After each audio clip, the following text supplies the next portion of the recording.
Ẹ kúlé gbogbo onílé ni mo kí pátá porogodo. Juba Master Channels náà lẹ tí ń wò wá ṣé wọn agbọ́lá ló kọ mi. Mo wo ètò Kókó ń Sáríà brọ́dà wa ọ̀rẹ́ mi dáadáa tó fi sọ̀rọ̀ nípa àwọn àáfàá kan tí wọ́n ní ká kó àwọn lọ sí ojú ogun pé àwọn náà ti ṣe tán láti jagun nítorí ọ̀rọ̀ ààrẹ Iran tó dolóògbé Ayatollah.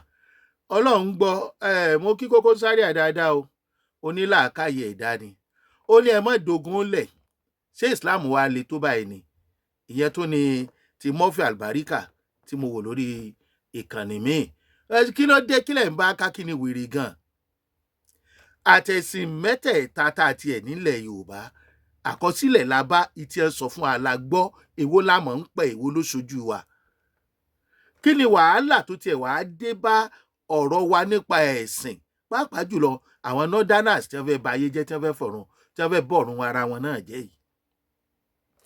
Now nítorí ẹ̀sìn tá à ń pariwo wípé ìyẹn ẹ̀sìn Islam tẹ́ àwọn northerners ń jẹ́ kó máa dàbí ẹni wípé Ọlọ́run làwọn ń gbèjà èyí tí ò dẹ̀ ṣẹlẹ̀ nínú àwọn ìran míì tó jẹ́ pé àwọn ní ń kó tí wọ́n bá àwọn ìran míì àtàwọn òpònú míì nínú ìran tí àwọn náà ń bí àwọn ọba kan nípínlẹ̀ Ọ̀ṣun tí wọ́n borí àpèrè jẹ́ tí wọ́n sorí adé dorí láwàní àṣà aláṣà làṣà láwàní ṣọ́lọ́run ló pa á dandan pé ká wé láwàní ṣe bí wọ́n ṣe múra nílẹ̀ Saudi ni àwọn gan ń dé fìlà àwọn gan ń ṣe bí ọmọ ọba ní ìsìn gbogbo nǹkan wa láyé àfi ká ṣe jù wọ́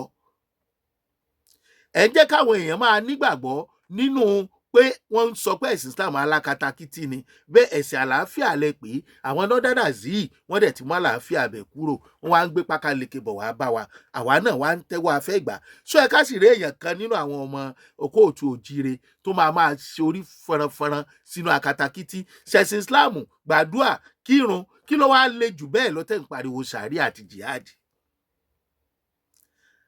kan kò yín lọ sójú ogun ó mà ṣe o anyway ẹja fi bẹ̀yẹ́ lẹ̀ àwọn tó ń ṣẹlẹ̀ lọ́wọ́lọ́wọ́ níbọ̀nà ìtí wọ́n béèrè ni wọ́n máa ń rí gbà àwọn northern leaders ló mà ta wọ́n ò mọ̀ wípé agbára wọn ò ní padà ká àwọn táwọn ń kó wọlé kán wá bá àwa jagun ibi tí wọ́n kó wọn sí ibùdó tí wọ́n kó wọn sí àti ibi tí wọ́n ti kó wọn wá tí wọ́n rò pé nǹkan kan náà làwọn ibẹ̀ ni wọ́n ti ń jẹ wọ́n run báyìí bọ̀nú Ngoshe community wọ́n tún láyà wọ́n ṣe fídíò wọ́n láwọn ti gba gbogbo ìlú yìí pátápátá tí wọ́n bá wá gbàlú lásán ní ìbásán ikú oró ní wọ́n fi pa àwọn tó wà ńbẹ̀ bí wọ́n ṣe ń wọ́ ọmọdé ńlẹ̀ ní wọ́n wọ́ àgbà ńlẹ̀ ni wọ́n ń bẹ́ wọn lórí ǹjẹ́ ẹ gbọ́ pé wọ́n bẹ́ chief imam bẹ̀ lórí wọ́n ní kèfèrí ni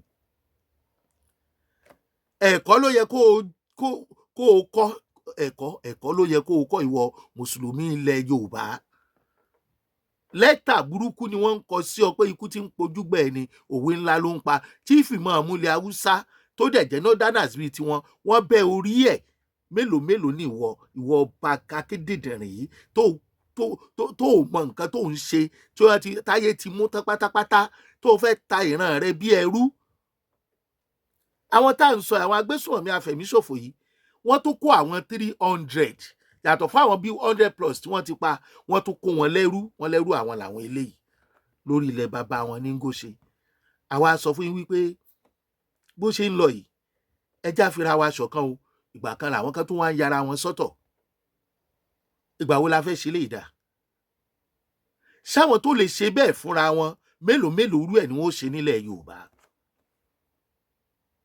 àgbúrò Sultan àgbúrò Gumi wọn ò sọ̀rọ̀ lórí bí wọ́n ṣe ń pa àwọn èèyàn wọn ẹ wá ní wọ́n sọ̀rọ̀ lórí bí wọ́n ṣe ń pa Ẹ̀yin dey play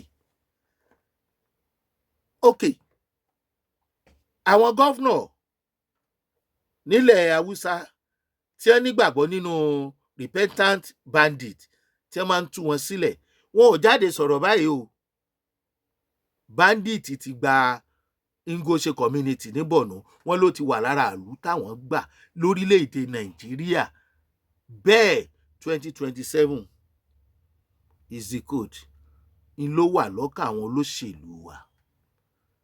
Mélòó nù wọn ló jáde ló sọ̀rọ̀? Ta ni yóò gba orílẹ̀-èdè Nàìjíríà kúrò lọ́wọ́ ìfẹ̀míṣòfò? A lè dára wa gbà after 60-something years of independence. Àwọn ológun ń kú sójú ìjà, àwọn afẹ̀míṣòfò ń àtáàkì báràkì 4 lẹ́ẹ̀kan ṣoṣo, wọ́n sì tún ń pa àwọn bandit tí ní repentant ni wọ́n sáàrin wọn láti ṣe kíni? Ṣé ẹ believe pé ó ní political undertone allegedly? Ẹ believe bẹ́ẹ̀? Kí lẹ lè predict pé ó lè ṣẹlẹ̀ ní next minute? Níbo ni wọ́n tún lè ṣerú ẹ̀ sí tí wọ́n lè gbà tí wọ́n á tún sọ pé àwọn tí ń lérí pé àwọn tún ń lọ ṣé Nasarawa láti bẹ̀ àwọn tún ń lọ Àbújá, ṣígbà tí ẹ ti lè mọ protest ní gímú ìjọba l'Àbújá pé America dead, Israel dead, tí ò sì sí ní tó fẹ́ ṣẹlẹ̀. Bí wọ́n bá wá sọ pé àwọn lè gba Àbújá, ìgbà wo lèyàn ò ní gbàgbọ́? Mélòó mélòó ní ilẹ̀ Yorùbá? Ẹ̀yin olóṣèlú àánú yín ṣe mí gidi gan. Bọ̀nú lẹ rò pé wọ́n gbà, ibẹ̀ nílé wọn, ibẹ̀ náà ti bẹ̀rẹ̀. Trump strike, àwọn kan bẹ̀rẹ̀. Ṣé àwọn tí wọ́n ń jáde yẹn, ta ló sponsor wọn tí ìbá jó lóṣèlú? Ó wá lè jó lóṣèlú ọ̀dọ̀ wọn lọ́hùn. Ọmọ Yorùbá ẹ mọ̀ káwọ́léwọ́ ẹ mọ̀ wòran o. Àwa wí tán, olórí àwọn ẹlẹ́sìn Muslim kìíní kan Murik, ìyẹn jáde nínú àwọn olórí àwọn ẹlẹ́sìn ẹgbẹ́ kan nínú ẹ̀sìn Mùsùlùmí. Ó ní mọ́ṣáláṣí tí wọ́n bọ̀n tí wọ́n dáná sun nílẹ̀ Haúsá ó ló pọ̀ ju chọ́ọ̀chì lọ. Kò ṣe ní rí bẹ́ẹ̀. Kí ni ìtumọ̀? Ta ló ń bọ̀nù ẹ̀? Ṣé Christian àbá ẹlẹ́sìn àbáláyé ni wọ́n ń pariwo sàríà, ni wọ́n ń pariwo jihadi? Ṣé bí Mùsùlùmí ẹgbẹ́ wọn ni? Mùsùlùmí ló ń bọ̀ ní chọ́ọ̀chì, ló ń bọ̀ mọ́ṣáláṣí, ló ń pààyàn. Ẹ wá wò ó, ibi tó dé yìí kọ́lọ̀ ń jẹ́ kágbára kà. Èmi ò tí ì rò bẹ́ẹ̀, mi ìmọ̀ bí a ń lọ. Àwọn tá à ń sọ, àwọn afẹ̀míṣòfò tá à ń sọ yìí, wọ́n ti pín sí oríṣi 3. Ọ̀tọ̀ làwọn darandaran táwọn náà gbé AK-47 kiri tí ò sẹ́ni tó lè gbà á lọ́wọ́ wọn. Wọ́n kàn sófin pé wọ́n kó lẹ̀ ní kò jọ́ ọjọ́ ìbò. Ọ̀tọ̀ làwọn tí ń gbé èèyàn gbowó tí wọ́n ó tú lẹ̀. Ọ̀tọ̀ làwọn tó ń gbé èèyàn gbowó tí wọ́n ó tún pa. Ọ̀tọ̀ làwọn tó ń ta èèyàn sóko ẹrú tí wọ́n ò ní fonítọ̀ ńlẹ̀. Ọ̀tọ̀ làwọn tó wá ń gbàlú tí wọ́n tún fẹ̀mí ṣòfò. Now, àwa ní nǹkan kan náà ni wá. Ẹ̀yà Fúlàní allegedly wọ́n dẹ̀ ti confam ẹ̀, US ti confam ẹ̀, UN ti confam ẹ̀ pé lágbàáyé o, àwọn ní ẹ̀yà tó jẹ́ afẹ̀míṣòfò jùlọ number 4. Now, kí lẹ ní ká ṣe? Ká sì gbà pé nǹkan kan náà ni wá. Báwo la ṣe fẹ́ jẹ́ nǹkan kan náà? Ẹ má deceive èmi. Ààrẹ, ibi tọ́rọ̀ ń bọ̀ yìí, àwọn pípù yìí ò fẹ́ràn yín.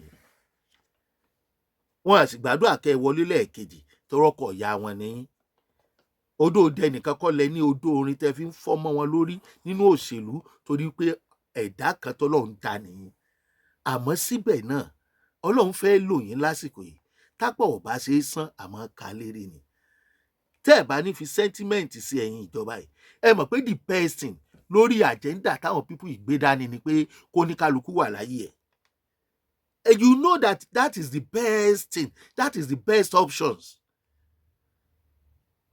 tó lè mú agenda wọn lọ sílẹ̀.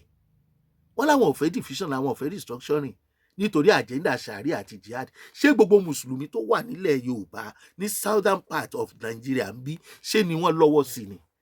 Sharia mélòó ló mú àwọn olórí wọn nílẹ̀ Haúsá?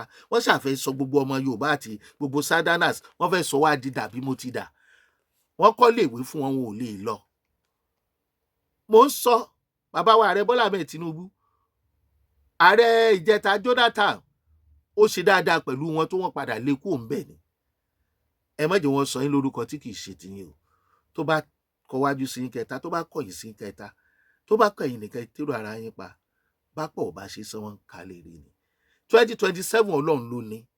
Ọba tó jẹ tí ìlú tòrò àti tó jẹ tí ìlú tó tòrò, orúkọ wọn ò ní parẹ́ o. Inú ìwé ìtàn náà ni wọ́n máa kọ sí. Bàbá, bitter truth lètò yìí. Ó ṣòro sọ fẹ́ni tí ò ní bẹ̀rù Ọlọ́run. Ó ṣòro sọ fẹ́ni tí ẹ̀rù ń bà. Ó dẹ̀ ṣòro gbọ́ fẹ́ni tára ẹ̀ kò tọ̀rọ̀. You know the best options. that can make them succumb. If at all they don't want to succumb, that can bow them down in their agenda. Agenda àwọn fẹ̀mí ṣòfò, ó ń gbẹ̀mí èèyàn, ó fi àyè sílẹ̀ fún ìjínigbé, ó fi àyè sílẹ̀ kan gbé ìyàwó oníyàwó.